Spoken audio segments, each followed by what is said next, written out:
अभी सरस्वती वंदना का भी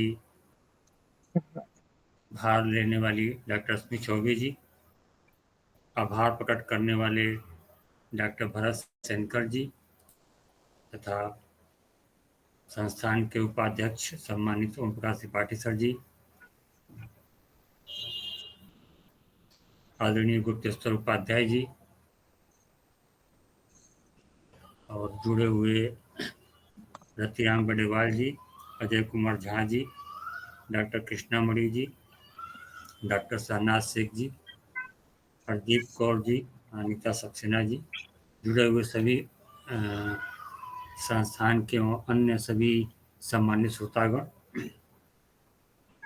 आज हम लोग ये 54वीं जो गोष्ठी हो रही है, ये जो 54 जो 311 है वो तो पूरे संस्था की है। जो 54 नंबर लिखा है ब्रैकेट में वो हिंदी साहित्य पे लेकर के हम लोग ये 54वीं गोष्ठी आज कर रहे हैं। इसके पहले 53 गोष्ठियाँ हिंदी साहित्य पे हो चुकी हैं। तो लगभग हम लोग इस हिंदी साहित्य पे लगभग 5 साल से 5-6 महीने बाद पूरे हो जाएंगे। तो हम लोग लगभग 5 साल से चर्चा कर रहे हैं इस विषय पे।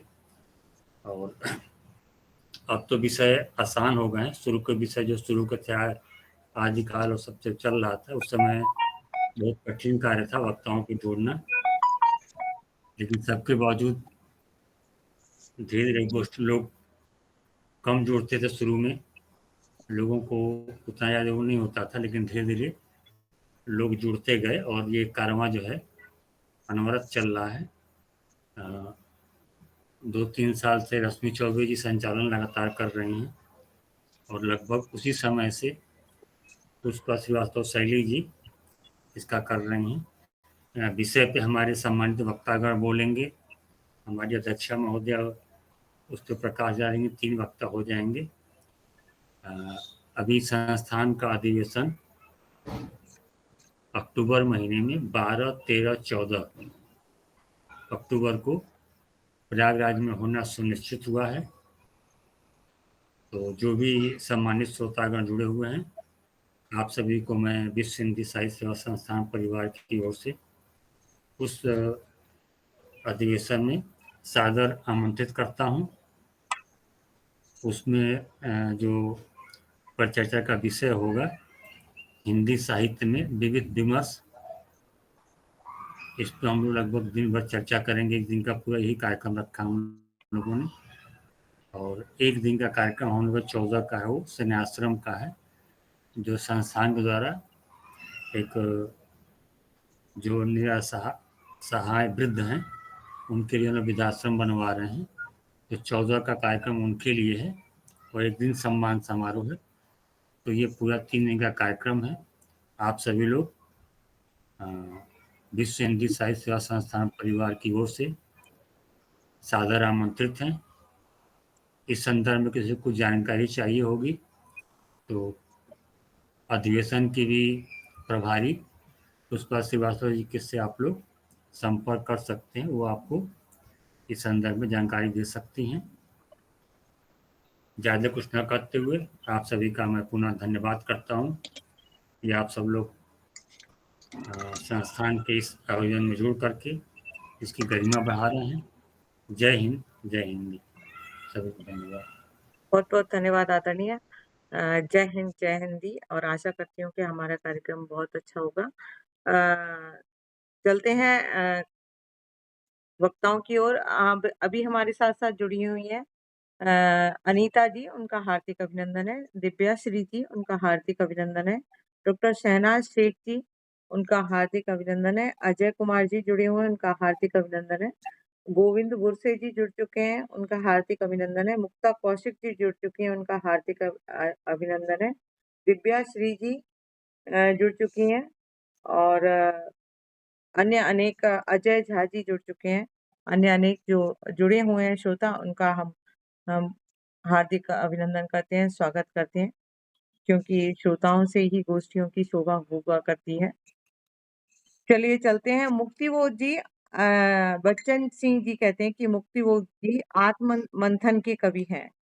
और इस मंथन मंथन से कालकूट भी निकलता है और अमृत भी।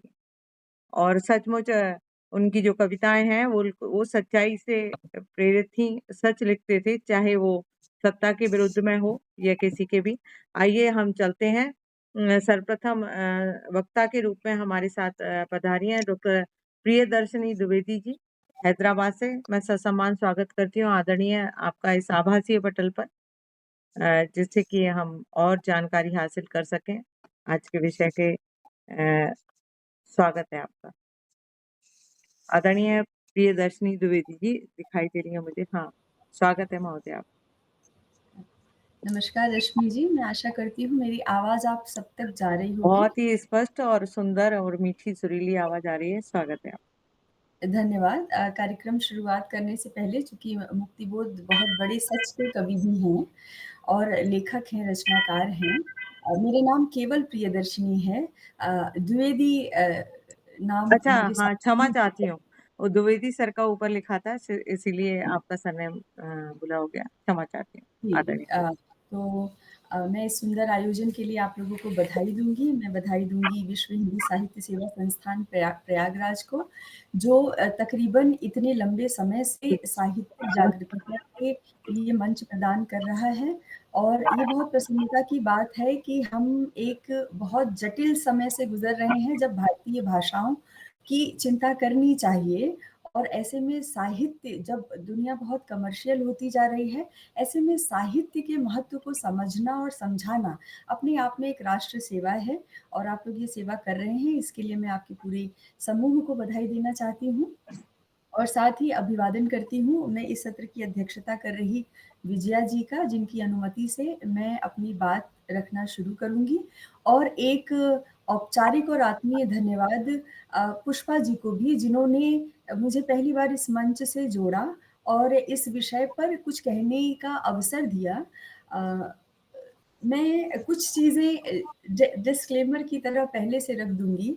चूँकि हम कहते हैं ना कि हम गरम बर्तन को तुरंत पकड़ नहीं सकते, साहित्य में मुक्तिबोध का जो मर्तबा है, जो रुतबा है, वो कुछ ऐसा ही है। वो जितने नहीं समझे गए, उतने ही बहुत समझे गए, और वो जितना बहुत समझे गए, तकरीबन उतना ही नहीं समझे गए। और चूँकि मैं कथा आलोचना का सहारा लेते हुए, आज मेरा विषय जो है वो मुक्तिबोध की कविता पर नहीं है, जबकि वो जाने जाते हैं कवि के रूप में।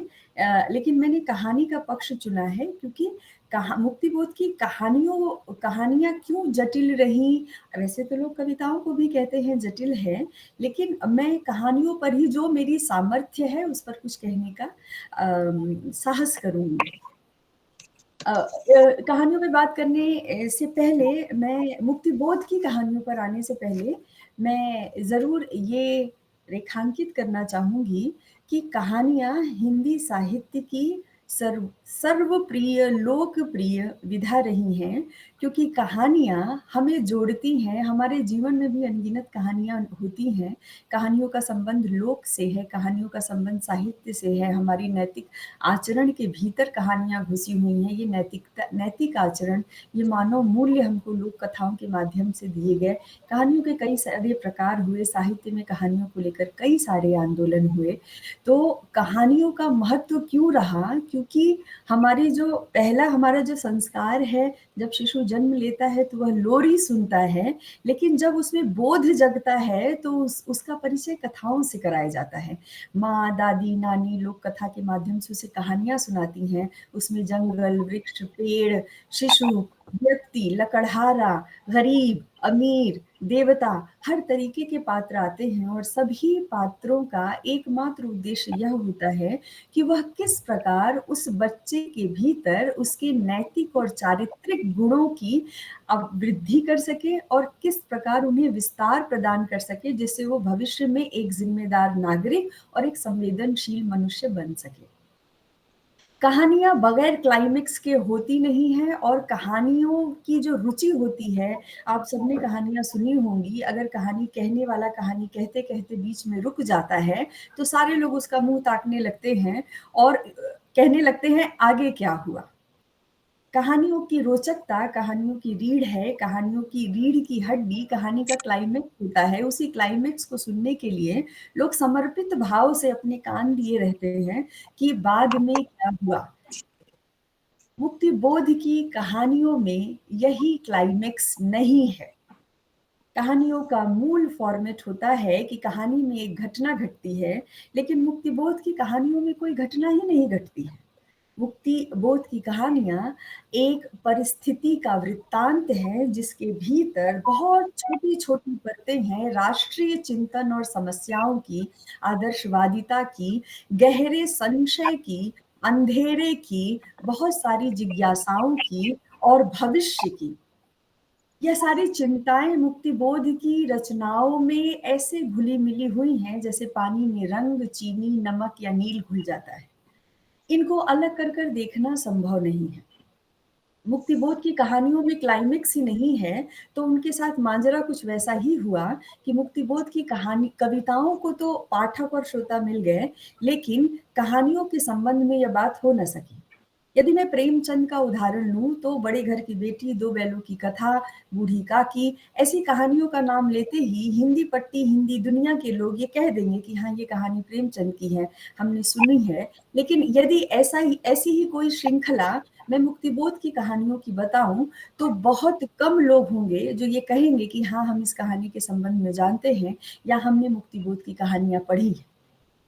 प्रेमचंद की कहानियों को पढ़ने के लिए, समझने के लिए आपको बहुत ग्रेजुएट होने की, बहुत ज्ञानी होने की ज़रूरत नहीं है, क्योंकि प्रेमचंद की कहानियों की केंद्रिकता में समाज की ऐसी समस्याएं हैं जो विजिबली, दृश्यात्मक रूप से हमको दिखाई देती हैं, जबकि मुक्ति बोध की कहानियों में जटिलता के इतने महीन तार फैले हुए हैं कि अगर मैं दुस्साहस नहीं कर रही तो ये बात बिल्कुल सच है कि आपको बहुत शिक्षित तो होना ही पड़ेगा, साथ ही साथ आपको अपने समय, युगबोध और परिस्थिति से बिल्कुल अपडेट होना पड़ेगा, तभी जाकर आप मुक्ति बोध की कहानियों को डिकोड कर सकते हैं।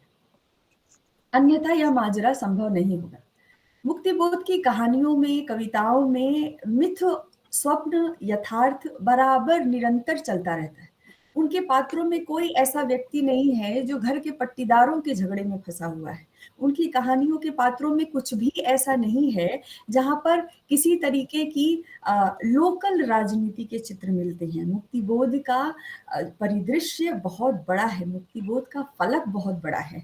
वो जब चिंता करते हैं तो व्यक्ति के आदर्शवाद से लेकर, नैतिक जिम्मेदारियों से लेकर, व्यक्ति के राष्ट्र के प्रति जिम्मेदारियों तक की चिंता करते हैं। लेकिन उनकी कहानियों में अब चूंकि ये आयोजन साहित्यिक है, और साहित्यिक आयोजन की मुख्य बात यह होनी चाहिए कि साहित्य के लोग किसी को देवता बना के स्थापित नहीं करते। जैसे जयशंकर प्रसाद नाटकों में बहुत सफल हुए, कविताओं में सफल हुए, लेकिन वो अपने उपन्यास और कहानियों में उतने सफल नहीं हो सके जितने कि वो अपनी कविताओं में सफल हुए। मुझे ये कहने में जरा भी गुरेज नहीं है कि मुक्तिबोध की पॉपुलैरिटी उनकी कहानियों की वजह से नहीं है, बल्कि उनकी आलोचना कर्म की वजह से है और कविताओं की वजह से है। इसीलिए उनकी कहानियों पर हाथ रखना एक गर्म बर्तन को नंगे हाथों से छूने जैसा है। क्योंकि मुझे नहीं पता कि आप लोगों में से कितने लोगों ने मुक्तिबोध की कहानियां पढ़ रखी हैं। मैं जो बताऊंगी आप उससे सहमत होंगे या असहमत होंगे, लेकिन साहित्य का हृदय बड़ा विशाल है। वो हमेशा विमर्श के नाम पर, चिंतन के नाम पर सहमति और असहमतियों दोनों को आमंत्रित करता रहा है।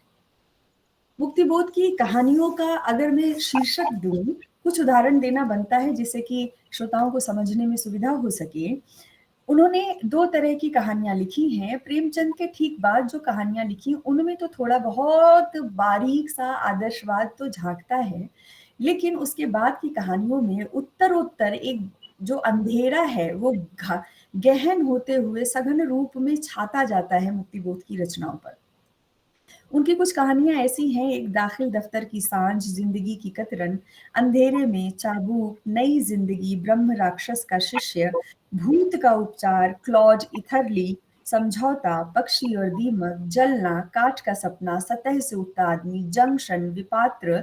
अधूरी कहानी 7 भागों में है, जैसे अधूरी कहानी 1, अधूरी कहानी 2, 3, 4, 5, 6, 7, तिलिस्म, मेरा मित्र और इसके साथ और सारी कहानी। इन कहानियों में हम 2 डिवीजन कर सकते हैं। मुक्तिबोध कथा कहना चाहते हैं लेकिन वो अच्छे कथाकार हैं नहीं, क्योंकि उनको कहानियों के क्लाइमेक्स पर आना नहीं पता है, उनको कहानियों में सनसनी पैदा करना नहीं आता। वो यथार्थ के ठोंगे पर आकर ऐसे अड़कते हैं, ऐसे लड़खड़ाते हैं कि उसके बाद कहानियों में घटना के स्थान पर विचार फैलने लगते हैं। मूल पात्र का विचार क्या है, उसका दर्शन क्या है, वो किन समस्याओं से पीड़ित है, वो किस आने वाले भय से डरा हुआ है या अतीत के किस भय से डरा हुआ है। और यकीन जानिए, मुक्तिबोध की कहानियों के पात्रों के भय निजी नहीं होते हैं, यह राष्ट्रीय भय होते हैं। यह राष्ट्रीय भय होते हैं जिन्हें पता नहीं किस चिंता में, किस दुख में, किस अंधेरे में, किस भ्रम में, किस संशय में। मुक्तिबोध बहुत साफ-साफ नहीं कह पाते, लेकिन बड़ा मुश्किल होता है, बातें अक्सर साफ होती हैं, संकेत धुंधले होते हैं, लेकिन मुक्तिबोध अपनी कहानियों में संकेत इतने साफ देते हैं, भले ही वो उस पर बहुत साफ बात न कर रहे हों। विचारों की दूरी इतनी लंबी होती है, इतनी लंबी होती है कि कहानी एक समय पर आकर, अगर कहानी की मंशा से मुक्तिबोध को पढ़ा जा रहा है कि हमको घटना और क्लाइमेक्स देखने सुनने को मिलेगा, हम एक रोचकता जागेगी, एक रोमांचकारी अनुभव होगा, तो वह कहानी का पाठक जो प्रेमचंद ढूँढ रहा है, वह कहानी का पाठक जो विश्वंभर नाथ शर्मा कौशिक ढूँढ रहा है, जो मन्नू भंडारी ढूँढ रहा है, ममता कालिया ढूँढ रहा है, वह पाठक निस्संदेह निराश होता है, क्योंकि कहानी में क्लाइमेक्स खड़ा करना मुक्तिबोध को नहीं आता है। या फिर कहिए कि वैचारिकता उनके ऊपर इतनी हावी है कि वो अपनी कहानी का शिल्प ही ऐसा रखते हैं कि कहानी का जो एक परंपरागत फॉर्मेट है, वो डिस्टर्ब होता है। डिस्टर्ब होना हालाँकि नहीं कहा जाएगा, क्योंकि प्रत्येक लेखक को यह स्वतंत्रता होती है कि वह अपनी बात, अपने पात्रों का नियोजन किस प्रकार करे।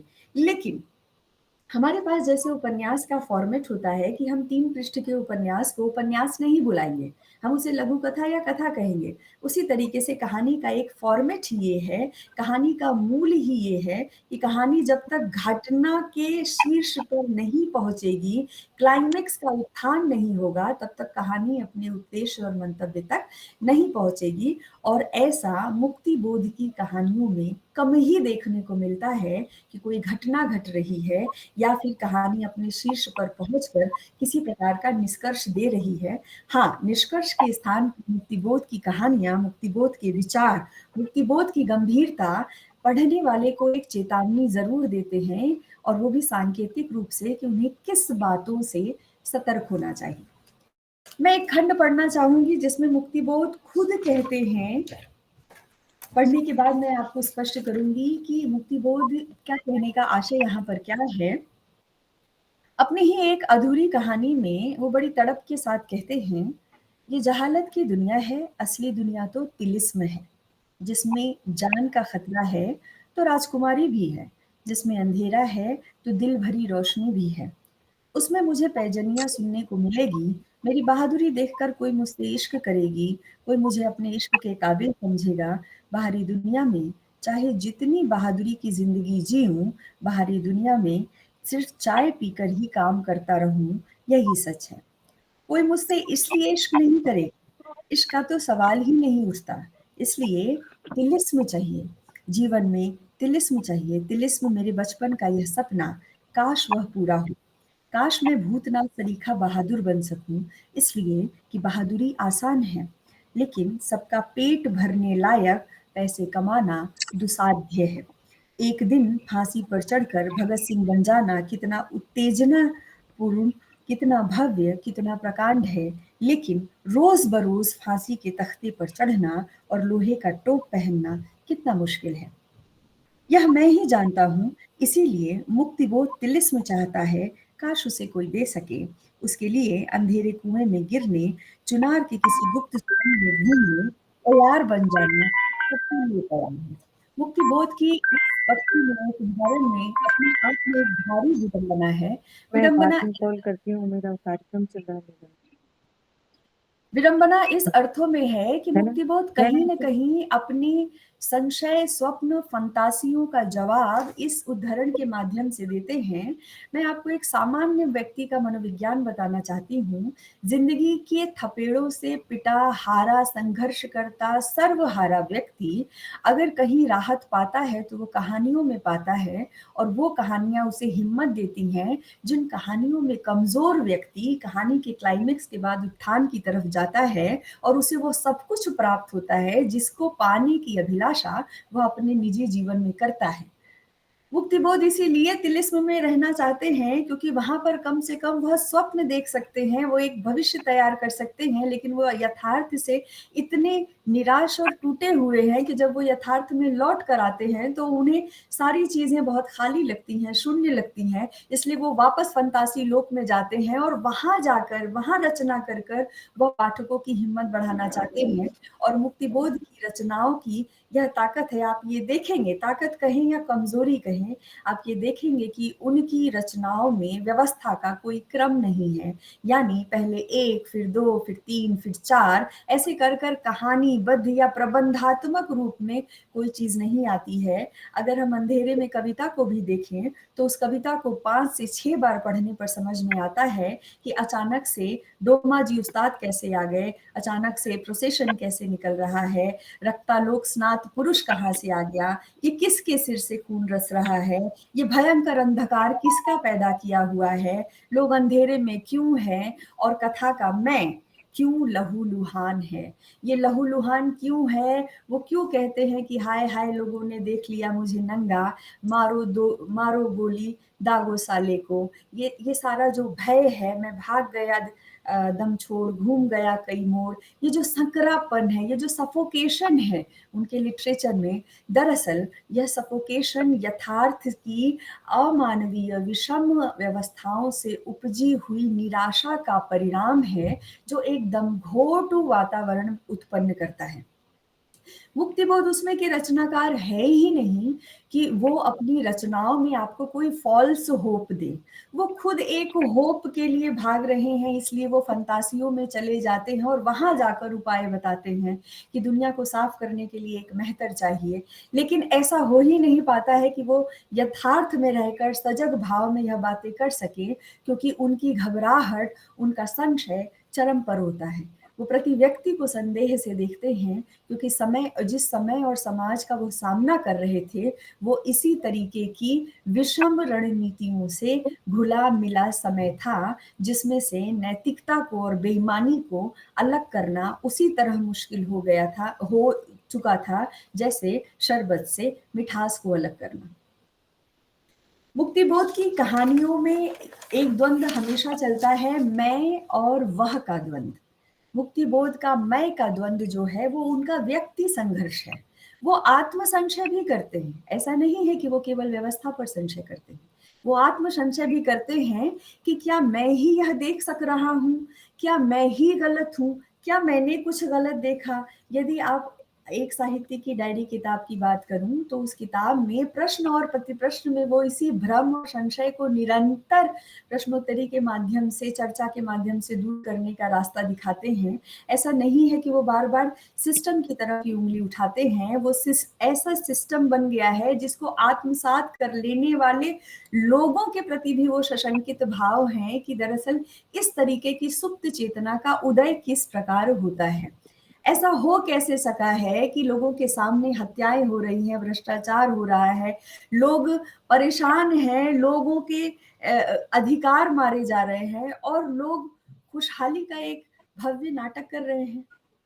आखिर ऐसा क्यों हो रहा है? क्या यह डेमोक्रेसी है? क्या यह हमारा उदय है? क्या यह मानवीयता का विस्तार है? मुक्तिबोध तमाम प्रश्नों से जूझते हुए दिखाई देते हैं। मुक्तिबोध की तमाम कहानियों में कहीं कोई केंद्रीय चरित्र नहीं है। मुक्तिबोध की कहानियों में विचार ही पात्र हैं। इसीलिए जैसे कहानी अपने क्रम से आगे बढ़ती जाती है, विचार पसरते जाते हैं और सारे कैरेक्टर साइड लाइन हो जाते हैं, वो दीवारों से सट जाते हैं। कहानी किस मंतव्य से चली थी, कहानी कहाँ आकर घनीभूत हो गई और कहानी का समापन क्यों कर हुआ, कैसे हुआ, पाठक इन प्रश्नों से निरंतर टकराते रहते हैं। जैसा कि मुझे बोलने में मैं साहस के साथ बोल रही हूँ कि मुक्तिबोध की कहानियों को पढ़ने के लिए आपको निसंदेह बहुत शिक्षित और अपने समय से अपडेट होना पड़ेगा, वरना ये कहानियाँ साबुन के घोल की तरह आपके हाथ से फिसल जाएंगी। या फिर कोई औसत पाठक इन्हें बेहद औसत या खराब कहानी बताकर टिप्पणी कर कर चलता बनेगा। मुक्तिबोध को समझने के लिए हमको ग्रेवयार्ड के कई पर्दे, कई परतें उघाड़नी पड़ती हैं, कई फरसे फावड़े मारने पड़ते हैं, तब हमको समझ में आता है कि कहानी के इक्का दुक्का चरित्रों के बहाने से मुक्तिबोध दरअसल कहना क्या चाहते थे, मुक्तिबोध की चिंताएं क्या थी। आत्मसंघर्ष और संस्कृति संघर्ष से जूझता हुआ व्यक्ति, आप समझ सकते हैं कितना परेशान होता है। वो वैसा ही है जैसे हम जिस दुनिया में रह रहे हैं उसके संबंध में यह घोषणा कर दी जाए कि यह जटिल है, लेकिन आपको अनंत काल तक इसी में रहना है। यह सुनने के बाद जो कैद होने के बाद की जो तड़फड़ाहट है वो मुक्तिबोध की सभी कहानियों में आपको दिखाई देगी। और कहानियों में विचार का प्रसार इतना ज्यादा है कि कहानियां अपनी रोचकता खो देती हैं, बोझिलता ओढ़ लेती हैं। बोझिल कहानियां केवल उन्हीं के लिए हो पाती हैं जो अपने समय से और समय से में मिल रहे भ्रष्ट तंत्र के संकेतों से अपडेट नहीं है। जो लोग इनसे अपडेट हैं वो समझ जाते हैं कि मुक्तिबोध ने बहुत दूर की कौड़ी फेंकी है। वो समझ जाते हैं कि मुक्तिबोध दरअसल राष्ट्र की, देश की, समाज की, विचारधाराओं की अंतर्द्वंद की किस रीढ़ पर उंगली रखना चाहते हैं, और दरअसल वो किस रीढ़ को बचाना चाहते हैं और किस नई बनती हुई हड्डी को हमेशा के लिए तोड़ देना चाहते हैं। और यह संकेत जो नई बनती हुई रीढ़ की हड्डी है, इसे मुक्तिबोध पूंजीवाद के नाम से बुलाते हैं। पूंजीवाद समस्त विनाश के मूल में वह देखते हैं। मुक्तिबोध को कहा जाता है मार्क्सवादी लेखक हैं और तमाम वैचारिकताओं से उनको प्रेरित माना जाता है। मैं ऐसा मानती हूँ कि व्यक्ति यदि स्वतंत्र है तो वो कई तरीके के विचार रख ही सकता है, उनमें तालमेल बिठा सकता है, तालमेल न बिठा सके तो विरोध कर सकता है, विरोध न कर सके तो समझ सकता है, समझ करके वो अपने ही समझ का एक दायरा तैयार कर सकता है। ये सारी चीजें हमारे मानवाधिकार का हिस्सा हैं। लेकिन विचार के हमें व्यक्ति को सुनने की आजादी, यह जो सारी चीजें हैं ये हमें एक परिपक्व समाज के निर्माण करने में सहायता प्रदान करती है। मैं अज्ञे को जरूर कोट करना चाहूंगी। जैसे अज्ञे की समस्त साहित्य की एक आवाज थी कि व्यक्ति को स्वतंत्र समाज ही नहीं चाहिए, बल्कि व्यक्ति को स्वतंत्र समाज में एक व्यक्ति स्वातंत्र चाहिए। व्यक्ति स्वातंत्र का मतलब कि वो अगर कोई बात किसी से कहना चाहता है तो सामने वाले व्यक्ति की समझदारी और परिपक्वता की रेंज उतनी हो कि उस बात के 100-200 अर्थ न निकाले जाएं, बल्कि यह समझने का प्रयास किया जाए कि व्यक्ति क्या कहना चाहता है। क्या हम ऐसे समाज में हैं? क्या हम अज्ञे के सुझाए हुए व्यक्ति स्वातंत्र को जीते हैं? हमने स्वतंत्रता का अर्थ अपनी दिनचर्या को मान लिया है। हमने स्वतंत्रता का अर्थ ये मान लिया है कि हम जब जी चाहें किसी को फोन लगा सकते हैं, हम जब जी चाहें कि सो सकते हैं, उठ सकते हैं, बैठ सकते हैं, किसी संस्थान में नाम लिखा सकते हैं, पढ़ सकते हैं। ठीक है, यह स्वतंत्रता है, इसका स्वागत और रक्षा दोनों होनी चाहिए। लेकिन व्यक्ति स्वातंत्र वह है कि यदि मैं आपसे किसी टैबू विषय पर या निषेध विषय पर बात करने की इच्छा प्रकट करूं तो मुझे सामने वाला यह उत्तर न दे कि यह हमारी परंपरा का हिस्सा नहीं है, इसलिए इस पर बात ही नहीं होगी। बात होनी चाहिए, क्योंकि हम अपनी बात करते करते समझाते हुए व्यवस्था के इस पायदान तक पहुंचे हैं, सभ्यता के इस पायदान तक पहुंचे हैं कि हम चेत चुके हैं कि हमारे व्यक्ति स्वातंत्र क्या होना चाहिए। आगे कहते हैं कि हमें व्यक्ति स्वतंत्रता समाज पर नहीं चाहिए, समाज पे नहीं चाहिए, समाज में चाहिए। हमारा आसपास का समाज इतना हो जो सम विषम विचारधाराओं को मानने की नहीं, उसका तो आग्रह भी नहीं है, लेकिन कम से कम सुनने की क्षमता, समझने की क्षमता रखता हो। तकरीबन यही सिमिलियर आग्रह मुक्तिबोध की रचनाओं में भी आता है।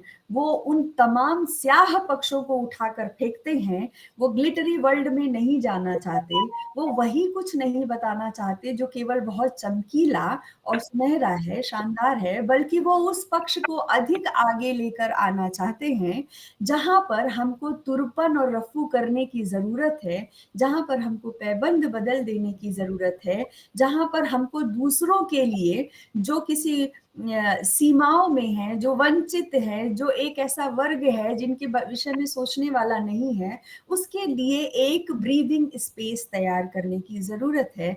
मुक्तिबोध उन स्याह पक्ष को आगे लाते हैं और इसीलिए लोगों को लगता है कि ये कहानी शुरू हो रही है कि ख़त्म हो रही है। दरअसल वो अंत से आरंभ करते हैं अपनी सभी कहानियों का। उनकी कहानियों में पसरा हुआ एक तरीके का सन्नाटा है, किसी तरीके का शोरगुल नहीं है, कम से कम पात्र हैं और ये कम से कम पात्र बहुत बड़ी बात कह देते हैं और उनके पात्र अपनी बौद्धिकता से पीड़ित हैं क्योंकि उनकी बौद्धिकता को समझने वाले लोग या व्यक्ति स्वातंत्र के साथ सहमति देने वाले लोग उनके इर्द गिर्द समाज में है नहीं। बहुत सरल शब्दों में कहूँ तो मैं ज़रूर ये कहना चाहूँगी कि आप हम सब महसूस करते हैं कि यह बात हमें कहनी चाहिए अथवा नहीं कहनी चाहिए। मैं निजी रूप से यह मानती हूँ कि जब तक कोई बात अपशब्द में न हो, किसी के लिए अपमानजनक न हो, हमको वहाँ ठहर कर सोचना चाहिए कि हम किसी का हृदय व्यथित न करें और वैचारिक बातों को हमको अनुमति लेकर ज़रूर कहना चाहिए। इतनी छूट तो हमारे समाज में, हमारे पढ़े लिखे समाज में होनी ही चाहिए। लेकिन होता इसका उल्टा है, हम धड़ल्ले से गालियाँ बकते हैं और वैचारिक बातों से भागते हैं। कोई ना कोई ओट लेकर भागते हैं। मुक्तिबोध भागते नहीं हैं, वो अड़ते हैं, वो रुकते हैं। उन्हें चिंता नहीं है कि वो साहित्यिक दुनिया के टॉप 10 में किस जगह पे बिठाए जाएंगे या कहाँ से उतार दिए जाएंगे, उन्हें इसकी चिंता नहीं है। लेकिन वो अपनी साहित्यिक प्रतिबद्धता के प्रति बहुत ठोस कदमों से आगे बढ़ते हैं और जो उजला है, सुनहरा है, सुंदर है, वह उसे छोड़कर उसको दिखाते हैं जिस हिस्से में बड़ा कूड़ा है, बड़ी सड़ांध है, बड़ी गरीबी है, बड़ा दुर्भिक्ष है, बहुत विचलन है, बहुत अंतर्द्वंद है। मुक्तिबोध लिखते हैं 1940 के बाद एक व्यवस्थित जीवन दर्शन और मार्क्सवादी चिंतन से प्रभावित होने के बाद वो लिखते हैं अपनी एक कहानी में, कहानी का नाम है मैं फिलोसोफर नहीं हूं। कहानी में वो कहते हैं, कहानी का पात्र अपनी पीड़ा बताते हुए कहता है, मैं आपसे पहले भी कह चुका हूं मैं लिख नहीं सकता। मैं आपसे पहले भी कह चुका हूं मैं लिख नहीं सकता क्योंकि दिमाग में ख्यालात इतने बारीक आते हैं कि जिनको जाहिर करने के लिए मुझे भाषा नहीं मिलती। दरअसल मैं फिलोसोफर नहीं हूं का यह पात्र खुद मुक्तिबोध है। मुक्तिबोध समझ नहीं पाते हैं कि वो अंदर भीतर जो महसूस कर रहे हैं, क्या वो पीड़ा है? क्या पीड़ा इतनी कम है? जबकि वो पीड़ा के साथ साथ बहुत सारी वेदना, बहुत सारी व्यग्रता, व्याकुलता, बहुत सारा दबाव, बेचैनी या कुलाहट एक साथ महसूस करते हैं। क्या पीड़ा शब्द इन सारे मनोभावों को एक ही डब्बे में, एक ही पोटली में गठिया पाती है? मुक्तिबोध के बारीक अनुभूतियों को अभिव्यक्त करने की मुफीद भाषा की कमी भी मुक्तिबोध के साथ होती है। और दरअसल यह समस्या चरित्र की नहीं है, यह समस्या मुक्तिबोध की है, उनकी बौद्धिक पराकाष्ठा की है, जहां वह एक विचार उठाते हैं और एक विचार कहानी में सर्र से हवा की तरह, किसी परत की तरह फैलता जाता है और कहानी बैक स्टेप पर चली जाती है, विचार फ्रंट फुट पर आ जाते हैं और जब विचार आ जाते हैं तो विचारों का तो कोई अंतिम निष्कर्ष नहीं होता। अच्छे विचार हमेशा बहस तलब होते हैं। मुक्तिबोध की कहानियों में एकमात्र कहानी है क्लॉड इथरली, जिसको उन्होंने बड़ी परिश्रम से थोड़ा कहानी का ढांचा देने की कोशिश की है, जिसमें एक चरित्र है क्लॉड इथरली, जिसने हिरोशिमा पर बम गिरा दिया है और बम गिराने के बाद वो अपने देश में हीरो हो चुका है, लेकिन वो अपने भीतर इतना अपराधी महसूस करता है और वो प्रश्न करता है, क्या यह युद्ध अनिवार्य था? क्या इतनी मृत्यु होनी चाहिए थी? क्या यह हिंसा हमें किस सभ्यता की तरफ ले जा रही है? यह क्लॉड इथरली सोचता है, लेकिन इसके बावजूद क्लॉड इथरली इथरली उनकी एक बड़ी स्थापित कहानी है, लेकिन क्लॉड इथरली एक ऐसी कहानी है जो स्पष्ट रूप से थोड़ी सी कथा के फॉर्मेट में बैठती है, लेकिन चरित्र चूंकि बहुत कम है, इसीलिए ये कहानी भी विचार के संपर्क में आने के बाद एक सीमा के बाद अपनी रोचकता को खो देती है। मुक्तिबोध की कहानियों में दो क्लॉड इथरली की ही के संबंध में एक और बात कह के मैं आगे बढ़ूंगी। क्लॉड इथरली कहानी एक और सभ्यता के प्रश्न को उठाती है, जो कि फिर एक बहुत बड़ा विचार है, जैसे परमाणु बम विनाश युद्ध इत्यादि। तो दूसरी ओर यह संस्कृति के प्रश्न को भी खड़ा करती है कि हम मानवीय संस्कृति या सुसंस्कृत होने का दावा करते हैं तो हमारे आधार क्या हैं। यदि आज हमें गिरेबान पकड़ना, झापड़ मारना, तेरी माँ की, तेरी बहन की जैसी अभद्र अभिव्यक्तियों में ही बहुत विश्वास है, और मुझे नहीं लगता कि आप में से कोई मेरी इस बात से असहमत होगा कि हम अपने समाज के चारों ओर इस तरीके के भाव और अभिव्यंजनाएं नहीं देखते। दरअसल हम सबसे ज्यादा यही देखते हैं। तो संस्कृति पर प्रश्न उठाना या फिर संस्कृति का एक पुनर्पाठ करना या आने वाली संततियों को संस्कृति की और सुसंस्कृत होने की व्यवस्थित जानकारी देना, यह हमारी जिम्मेदारी हो जाती है। मुक्तिबोध इस जिम्मेदारी को उठाते हैं, उनके कहने का बहुत अपना सा तरीका है, लेकिन मुक्तिबोध की कहानियों का जो हमें जिस तरीके की कहानियां सुनने, कहने, सुनाने की आदत है, मुक्तिबोध उस फ्रेम में बिल्कुल अंटते नहीं है। वो उस फ्रेम को या तो तोड़ देते हैं या फिर फ्रेम से बिल्कुल बाहर चले जाना चाहते हैं। हमारा कहानियों को सुनने का जो अभ्यास है, कहानियों से जो शिक्षा लेने की आदत है, वो कहानियों के विचार तत्व को पीछे रखते हैं। सामान्यतः यह होता है कि हम उन कहानियां घटनाओं के माध्यम से विचार लेकर आती हैं। मुक्तिबोध के साथ उल्टा होता है, वो कहानियों में विचार आगे रख देते हैं, घटनाएं कोई घटती ही नहीं है। और जब हम विचार ही आगे रख देंगे तो वह एक चेतावनी हो सकता है, निर्देश हो सकता है, आत्ममंथन की एक बहुत अच्छी तरकीब हो सकती है। लेकिन विचार पहले आ जाएगा तो घटना घटने की गुंजाइश कम हो जाती है, लगभग खत्म हो जाती है। इसीलिए मुक्तिबोध की कहानी कौशल को यदि देखा जाए तो ये मामला बिल्कुल फणीश्वरनाथ रेणु की तरह है कि मैला आंचल उपन्यास उनकी सबसे बड़ी ताकत था, क्योंकि उसकी भाषा इतनी देशज है कि हमें लगता था पढ़ते वक्त कि हम मेरीगंज में ही बैठे हैं। लेकिन यह भाषा ही उनकी उस रचना की कमजोरी और सीमा भी साबित हुई कि हिंदीतर प्रदेश के लोगों को यह लगा कि यह कैसी हिंदी है, ये कौन सी वाली हिंदी है। और बहुत बड़े भूभाग में अब फणीश्वरनाथ रेणु नहीं पढ़े जा सके। तकरीबन कुछ वैसा ही मुक्तिबोध के साथ भी होता है कि कहानियों में परंपरागत बद्ध ढांचा तोड़कर जो वो वैचारिकता को केंद्र में रखने का एक शिल्प गढ़ते हैं, एक शिल्प तैयार करते हैं, वह शिल्प घटना घटने ही नहीं देता कहानी में, और इस तरीके से कहानी बोझिल, उबाऊ या आत्म बयान जैसी उभर कर सामने आती है, और कहानी अपनी वो क्लाइमेक्स और वो अपनी एक्साइटमेंट को लूज कर देती है। मुक्तिबोध के पात्र सारे वैचारिक रूप से गढ़े हुए हैं। आपको वहां कोई बुधिया, धनिया, माता दीन ये लोग देखने के लिए नहीं मिलेंगे। मध्य वर्ग की चिंता, मध्य वर्ग का दोगलापन, मध्य वर्ग की बेचारगी आदि आदि चीजें मुक्तिबोध की कहानियों के केंद्र में है। वह मैं बार बार इस बात को दोहरा रही हूँ कि वो अपने समय की सजगता को लेकर इतने सजग हैं कि वो डर जाते हैं, क्योंकि वो अपने समय में सजगता का कोई चिन्ह नहीं देख पाते। इसलिए वो अपनी रचनाओं में स्वप्नों और मिथकों का सहारा लेते हैं, वो फंतासियों का सहारा लेते हैं, और वहां जाकर बताना चाहते हैं कि दरअसल आपके साथ क्या होने वाला है यदि आप नहीं चेते तो। अंत में मैं बस यही कहना चाहूंगी कि मुक्तिबोध की कहानी कहने का अपना ढंग है, इसलिए वे व्यवस्था के भीतर टूटे हुए पात्र, ठहरे हुए पात्रों की सृष्टि नहीं करते, अपितु व्यवस्था से विस्थापित पात्रों की सृष्टि करते हैं।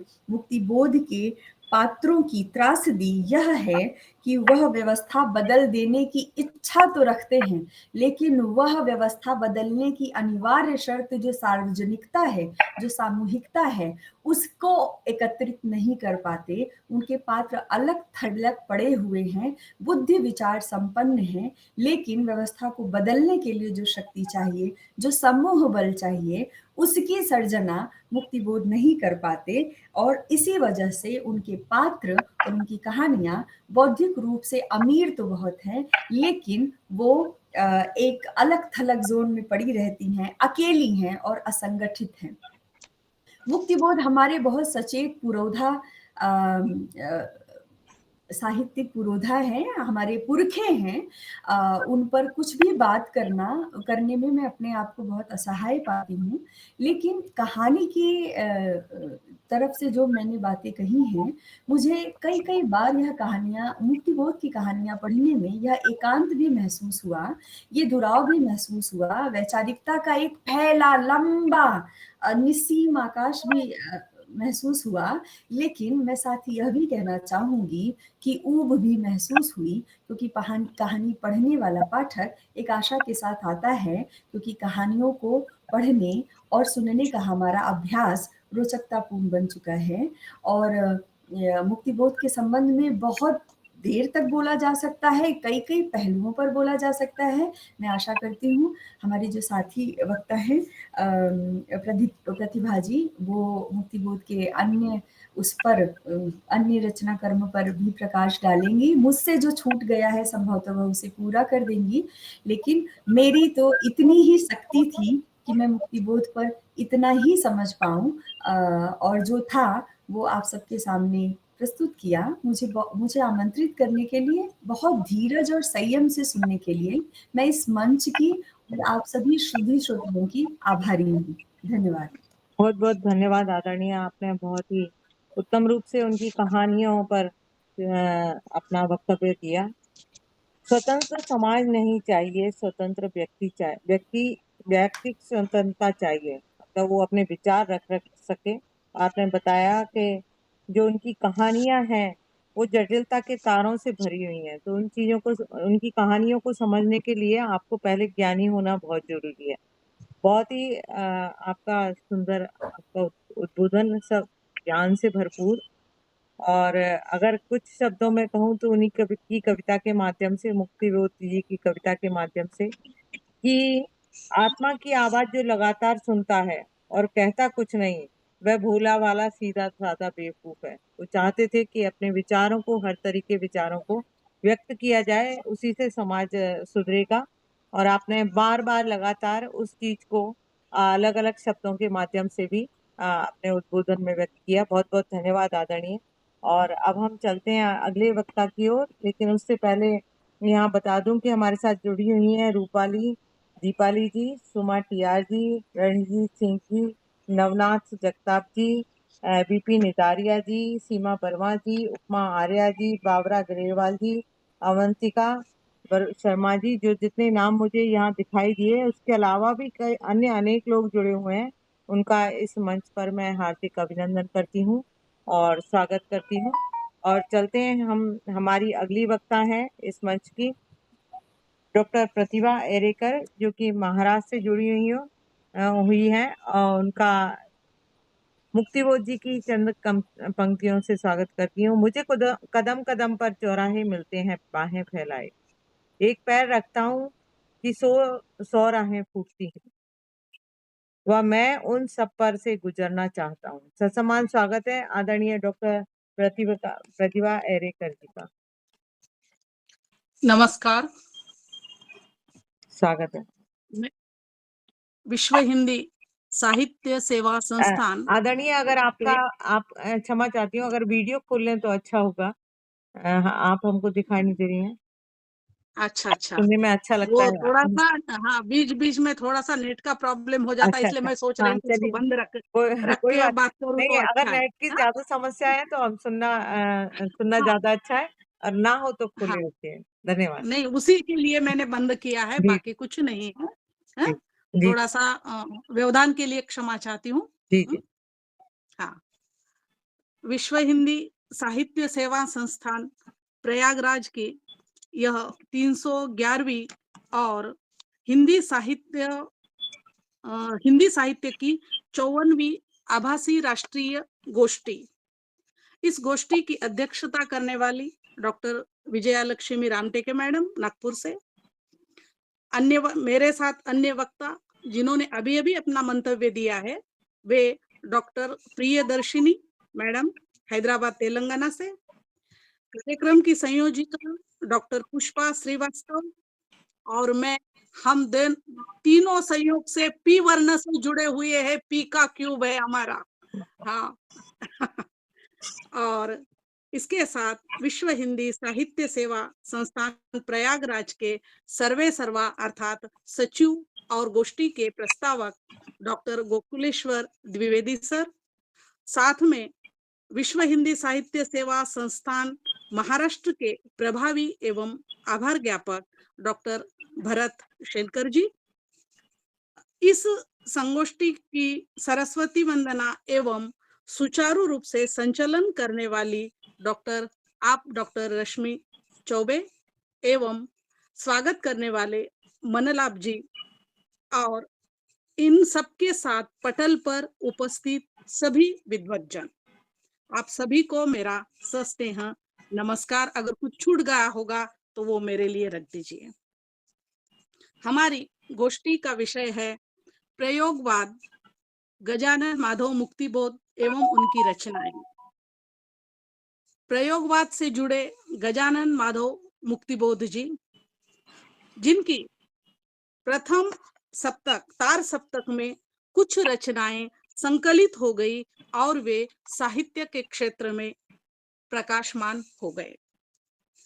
प्रयोगवाद से ही मुक्तिबोध जी हमारे सम्मुख उपस्थित हो जाते हैं। मैम थोड़ा सा, मैं लाइट चले गए, मैं थोड़ा सा ये कर लेती हूँ। हमारे पास उपस्थित हो जाते हैं। प्रयोगवाद एक ऐसी काव्य साहित्य की धारा है जिसमें अन्य अन्य प्रयोग कर एक इस धारा का ही नाम चल पड़ा प्रयोगवाद, जो अज्ञे द्वारा प्रकाशित तार सप्तक से ये हमारे सम्मुख उभरता है, जिसका प्रकाशन 1943 में हुआ। वैसे मुक्तिबोध का रचनाकाल अगर हम देखें तो मुक्तिबोध ने अपने साहित्यिक क्षेत्र में 1933 को कदम रखा, वहां से उनकी शुरुआत हो जाती है और वे प्रकाश में आ जाते हैं 1943 को। लेकिन हम इस बीच देखते हैं कि 1943 में उनकी कविताएं हमारे सम्मुख आती है, लेकिन बाद में लगभग 1963 तक उनकी कोई काव्य रचना प्रकाशित नहीं हो गई। यानी हम ये लंबा रचना एक समय देखते हैं और फिर उसके बाद हम देखते हैं कि उनका पहला काव्य संग्रह उनके मरणोपरांत वह प्रकाश में आ जाता है, चांद का मुंह टेढ़ा है। और वहां हम देखते हैं कि उनकी मृत्यु हो गई है सितंबर 1964 में, और उनका पहला काव्य संग्रह उपस्थित हो जाता है नवंबर 1964 में। यानी उनके मरणोपरांत उनका काव्य संग्रह आ गया, उनका साहित्य प्रकाशित हो गया, और वे आलोचना के क्षेत्र में हम देखते हैं कि उनके जीवित काल में मुक्तिबोध जितना प्रकाश में नहीं आए, वह मरणोपरांत फिर उस पर अलग अलग विद्वानों ने उनको जाना, समझा, समझने का प्रयास किया और उन पर बहुत सारा लिखान हो गया। मैं मेरे साथ आपके साथ एक बात शेयर करना चाहूंगी, वह यह है कि यहाँ पर मेरे साथ मेरे कलीग रह चुके सर, उनकी बात मैं आपके साथ में कहना चाहूंगी। थोड़ा बीच बीच में व्यवधान हो रहा है मैडम, मुझे समझने की कोशिश करो, हमारे यहाँ से लाइट चले गए हैं। मैम आपकी आवाज स्पष्ट आ रही है, आप बोलते रहिए, सभी को सुनाई दे रही है। हाँ हाँ, तो यहाँ पर डॉक्टर व्यास साहब दुर्भाग्य से वे अब नहीं है, लेकिन उनकी आरंभ में जब भी मैं यहाँ नौकरी पर लगने के पश्चात उनकी कविता लगी गई थी, तो उनको देखकर, उनको समझकर मेरे सर ने कहा कि प्रतिभा जी, ये कवि बहुत अटपटा सा है, बहुत अलग है, मैं इसको समझ, यानी ये कवि है ही नहीं, क्या लिखता है, कैसे लिखता है, ऐसा उन्होंने कहा। यानी आधुनिक काल का आधुनिक समझ, तुम्हारी हमारी बात और वर्तमान सच को प्रकट करने वाला यह कवि, यानी मेरे सर ही नहीं तो और भी ऐसे कई लोग हैं जिनको वे समझे नहीं। अभी अभी प्रियदर्शिनी मैडम ने कहा कि उनको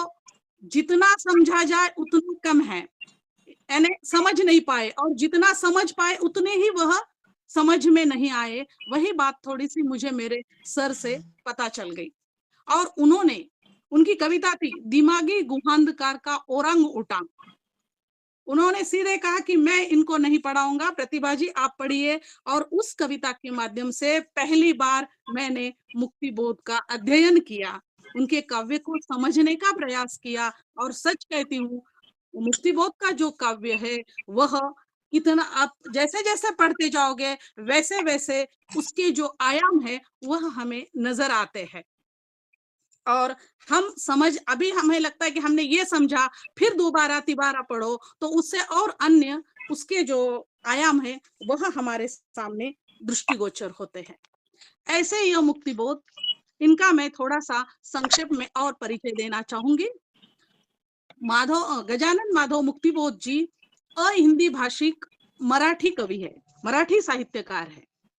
उनके संबंध में मैंने थोड़ा सा अध्ययन करने पर ज्ञात किया कि वे मूलतः महाराष्ट्र के खानदेश प्रांत के जलगांव जिले में उनका परिवार रहा करता था, और कुलकर्णी परिवार में उनका जन्म हुआ। उनके परदादा यहाँ से फिर बाद में आज का मध्य प्रदेश, वहां ग्वालियर रियासत में चले गए। वहां पर उनके परदादा, दादा, उनके पिताजी, उन्होंने नौकरी की। और ये बात है कि वे कुलकर्णी परिवार से थे, लेकिन उनके परिवार में उनके किसी पूर्वज ने मुग्धबोध या मुक्तिबोध नामक कोई आध्यात्मिक ग्रंथ लिखा, और उस पर से उनका नाम ये खिलजी काल में लिखा गया, और संभवतः उस पर से उनका नाम, उनके वंश का नाम चल पड़ा मुग्धबोध या मुक्तिबोध। और आज वे हमारे सम्मुख मुक्तिबोध के रूप में यहाँ पर वह नजर आते हैं, और उनका नाम वही साहित्यिक क्षेत्र में आ गया। यानी इस पर से हम ये कह सकते हैं कि यह मराठी भाषिक अहिंदी कवि, इसने हिंदी में अपना एक अलग मुकाम लिया, एक अपना अलग स्थान अपने साहित्य के माध्यम से उन्होंने निर्माण किया। हम देखते हैं, जैसे मैंने पूर्व कहा है कि उनके मरणोपरांत उनका साहित्य अधिकाधिक प्रकाशित हुआ, जिसमें से मैं यहाँ कहना चाहूंगी कि उनके 2 काव्य संग्रह, चांद का मुंह टेढ़ा है, जो नवंबर 1964 में प्रकाशित हुआ, उसके